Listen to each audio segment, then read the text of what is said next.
Hey everyone, it's Elizabeth. We're going to do another walk and talk so you can see what I see. This little farm area is so cute. I love this little door, and this is a little lemon tree growing on a stone wall here, and then behind we have a persimmon tree. That's something I kind of noticed the other day, that sometimes in the distance they look like orange trees, but actually they're persimmons. Let's see, so we got a car coming here. So we're just gonna do a little walk and talk. You know, the one thing that I'm admiring about these little farm towns here is that it all goes to this notion of being simple, like having a simple life. And I don't know, I think at this point at 33, I'm admiring that more.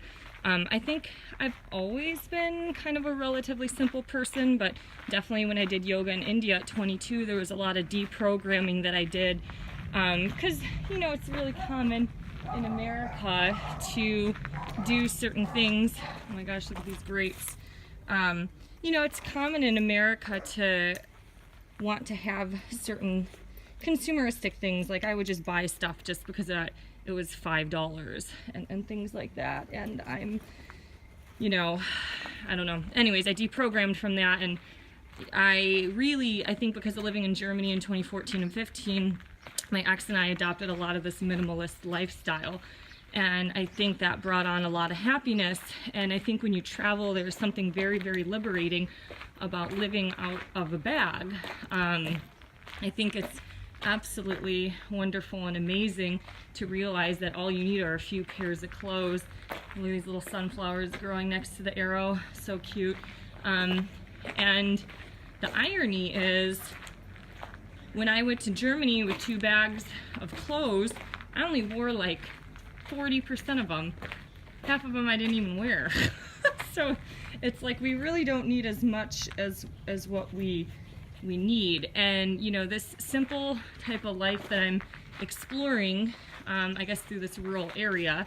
I mean, some of these people have money. I've seen Mercedes cars, you know, in their lawn, so I'm not saying all of them are just like poor peasants, but I don't know, it's just this very family orientated type of life. It's a simple life.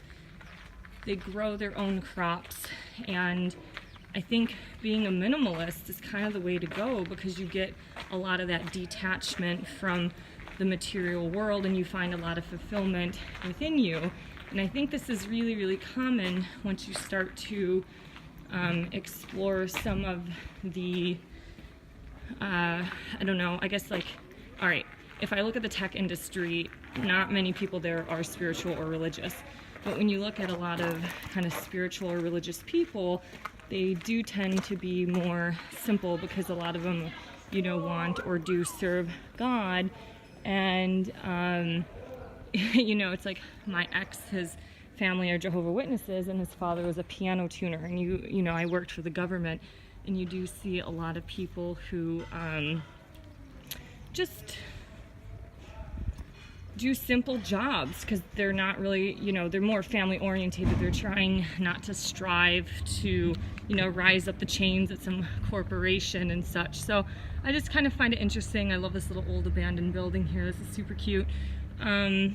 So simple living is just really nice, and I think I'm going to do another video because I want to go backtrack and take some photos with my DSLR. I'm taking it really, really slow today. This dog is just like hanging out on the sidewalk here, and we got some cows over the fence. So, you know, I guess my point is that I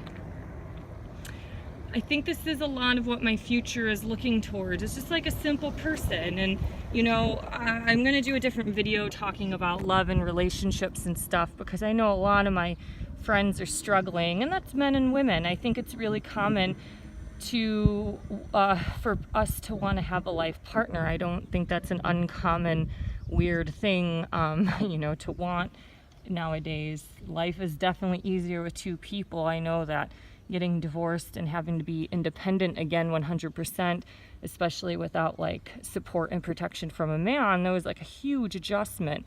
I remember like 2 weeks after my ex moved out, I had this like meltdown a meltdown that was a little more emotional than I've had here.